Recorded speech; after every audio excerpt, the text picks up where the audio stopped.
Hi everyone, it's Jerry. Let's have a look at a game that was played on March 10th, 1957.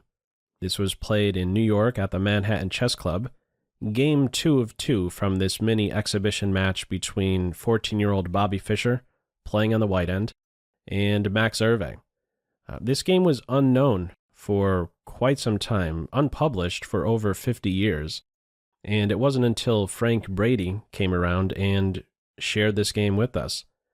Frank Brady is the author of the book Endgame, which is a biography of Bobby Fischer. And in his research for the book, he found Fischer's score sheet for this game. So we have him to thank for sharing this game with us. So let's dive in and see how it develops. We have on board a Ruy Lopez, and to be a bit more exact, we're working with an open system, knight takes e4. Closed would be bishop e7, where the files go unchanged, but here, we're now working with a half-opened e-file, and white wants to open it up some more. Very sensible. White king is safe, black's king is still in the center, b5, bishop b3, and black is not getting greedy here, capturing on d4. You could be sure the knight and the king will come under some heavy fire fast. So, some emphasis on development. d5. White now regains the pawn, and something more is happening with this last capture. The structures have changed. White has a 4-3 majority on the king side, and the same story for black on the queen side. From here, some defense of d5. It was under fire. White opens a square for the bishop. It will not be hunted. And after bishop e7, white challenges the strongest black piece, the one that's in white's house. From here, black castles, move 10. Now, one of the sharper continuations instead of castles is knight c5, and after bishop c2, d4. Things get really sharp with this sequence. But we go down a much more positional path in this game. Castles, queen e2, insisting that this knight leave. It does at this moment, knight c5. And we do not have bishop c2 because once more d4 would hit. And it would be that much more effective, that much more threatening, let's say, because d3 would also be a threat with a fork now that the queen is on e2 instead of the home square. So what does Fischer do? He makes sure d4 is not a move at all. Knight d4. At the same time, this is clearing the way for white's majority. The f-pawn is now free to move. Ideally, white would love to be able to establish an e5, f5 pawn duo. Okay, first things first, knight takes bishop. White simply recaptures with the second-ranked knight at this stage. What caught my attention at this moment is, can't white take the knight on c6 with the fork and win a piece? This is not the case. This would not be the case because black would have an in-between move taking the bishop, and then the knight is on the queen. So we have a simple recapture on b3. The bishop's eyes are opened up, and on this move 13, queen to d7, defending the knight. Something that's especially important to note, I already drew some attention to the majorities. If you don't already describe majorities as healthy or unhealthy, it'd probably be a good idea to start doing that, because black can very easily find himself with an unhealthy majority if not careful. So for example, if you're playing as black now and capturing the knight, white would recapture with the pawn. And black would now be working with an unhealthy structure. Black would never be able to successfully get in the move c5. Knight is there, pawn is there, the bishop will be there, rook will be there. Forget about it. This is a half-dead pawn. Okay, black understands this and says, no way, I'm not giving you a great grip over the c5 square. Queen d7, knights are exchanged. And now bishop e3, focusing on the c5 square. If black or excuse me, if white can maintain control over the c5 square, even if with a piece, that would mean the majority is unhealthy for black. So there's something you really need to be aware of. This position can turn into a strong knight versus a bad bishop in a blink. I'm not saying this is the greatest, dummy move to be sharing with you, but suppose the queen goes here on black's next move. This would be a wonderful opportunity for white to do what? Force a dark square bishop exchange and establish a knight on c5. It's going nowhere. Queen could defend, pawn can defend. This is one of those positions you would see in a book titled, or in a chapter titled Superior Minor Piece, or Good Knight versus Bad Bishop. Something to steer clear of playing as black. Must avoid that at all costs. In the game, what do we have? Queen c4. Fischer ducks. No queen exchange for Team Black. c5 hits. So there's a bit of a timing issue with black's last move. Given one more move, black will be there in time to secure c5, but Fischer now comes up with a 5-move sequence that in the end nets a pawn. If you'd like to pause the video and work out how exactly this is done, feel free to do that. Okay, here we go. The move played in the game. Knight a5. Not too many options with the black queen. Queen h4, and now knight c6. So the threat here is to deflect the queen away from defending the bishop and just pick up the bishop. So black adds some defense with the reliable piece, the rook. Fischer gives the queen a kick. What white wants to do is take the bishop and not have the queen recapture and defend c5. So g3, only now take the bishop, and then take on c5. At the end of it, what do we have? Fischer's up a pawn. But needs to be careful, because we have an opposite color bishop's position, and with the move g3, guess what color squares have been weakened? Light squares. To be very careful now. The bishop slipping in here, queen there, before you know it, game over on g2. First things first, rook is under fire, counter punch, and black just drops back to a nice, secure square. You could go to d6, but I imagine part of the reasoning that goes into the move bishop d4 is to cut out any possibility for rook c4 and the rook, kind of drifting quickly towards the king side. Not sure what great square it would have, but you certainly rule that out, this idea of pivoting on c4 and having those possibilities towards the king side. Okay, after bishop d4, what do we have? Bishop g4 in the game. I questioned at this stage, isn't this a wonderful opportunity for black to play bishop h3 and then queen f3? I mean, what would you do if the bishop goes to h3? There's only one good defensive move here for white. If you'd like to, pause the video, see if you can figure it out. Okay, if bishop h3 instead of the move bishop g4 in the game, the best move here is queen d1. Addressing this threat, making a rook move, checkmate in 2.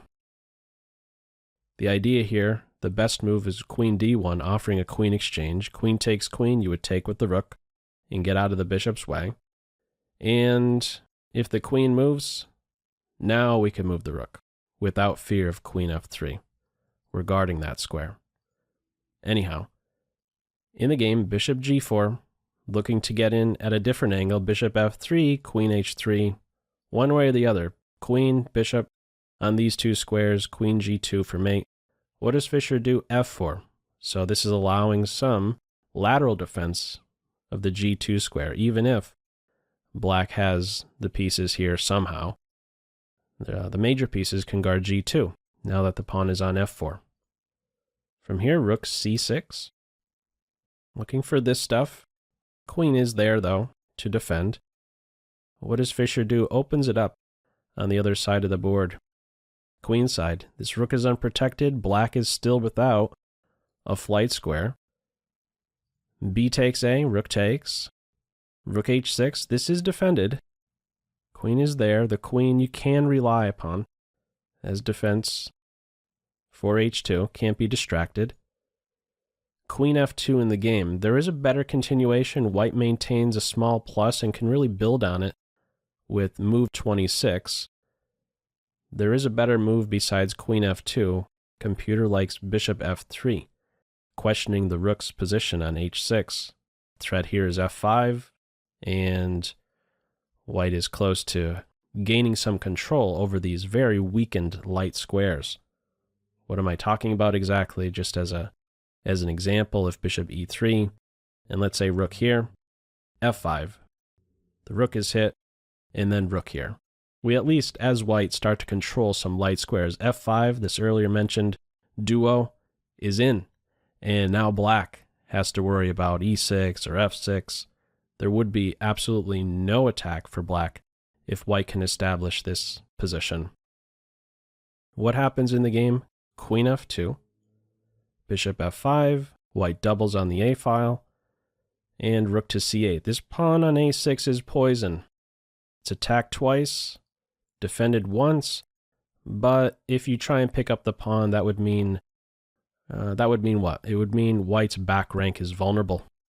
So as an example, if white takes like this, in the end, the black queen is going to have some fun combined with the bishop. Queen d1, if the king steps up, there's checks and maybe even a checkmate. And if the queen blocks, we could take the queen and win the rook. a6 is poison. So we have rook b4, preparing to exchange rooks. Rook b6 is the idea. We have that. And queen g4 is doing what exactly? We see soon enough. The h-pawn is now ready to roll. Multi-purpose move here. Flight square and a battering ram. The h-file is soon to be peeled open. White still up a pawn, but black is in the driver's seat here. Even though the engines at this stage say, white is a tiny bit better, this is a position where you would kind of prefer to play as black. Look at the activity. Look at the squares the black pieces are observing in white's house. You can't say the same for the white side. White has the more vulnerable king. That's the bigger factor in this position. King safety is much more important than this material imbalance, this material plus that white has. So what follows? Rook f1, bishop d3. The other rook is ready to make use of that h6 square. And it's going to be that much more effective, especially combined with, of course, you avoid the queen exchange, combined with this h-file being opened up. A rook on h6 now. There's going to be some big trouble for Team White. White tries to run with the king. H-file is now opened up. Black has managed to activate all pieces. Fischer is on his back foot, for sure. Very easy to go wrong. White goes wrong with this next move. The computer suggests c4. Try to undermine the strong post of the bishop. c4 is not played. King d2. Bishop b1. All sorts of stuff to worry about. Queen c2. Rook to one of these two moves. Rook h2 actually is a move because queen c2 and there's a skewer. Very difficult to defend this one. Rook h1 in the game, move 40. And after move 41, rook to f1, this is a position where black is better. Black is actually winning. Black can, at this point, play rook h2. And if the rook is captured, we have queen c2, and then the queen would be won. And if, let's say, rook f2, there's a check, another check, and this queen gets really active. I mean, you could just see that this bishop is just a tall pawn, and all the black pieces are surrounding the white king. g3 is soon to fall, and, well, something like this, black can already do fancy stuff like sacking a bishop, checkmate, next move. Multiple ways to certainly put pressure on white in this position. However, after the move rook f1, according to Frank Brady, what happened next? Euwe offered a draw, and Fischer thought about it for a while and reluctantly accepted, which is, I don't know, it's definitely a very interesting end to this game, because clearly Euwe knew he was either winning better. He can press this position in so many different ways. The material is not a factor here. Black is definitely for choice. Maybe a bit of a courtesy draw offer. Why exactly was Fischer maybe reluctant to accept the draw? Well, on one hand, he knows there's no winning chances here, and the best he could do is a draw. But at the same time, accepting a draw would mean he loses the mini match. You know, he really wants to win, that kind of thought, and there's no, I guess Fischer had no sense of, there was no satisfaction, let's say, with drawing the 5th world champion. He really wanted to win, and he had his chances in this game. I mean, in the opening, the middle game, he was in the driver's seat, and it was only towards the very end that it really started to slip away, and Euwe had this better, or really winning position in the end after this 41st move. Anyhow, feel free to share your thoughts on this interesting game. It is, to me at least, a very interesting game.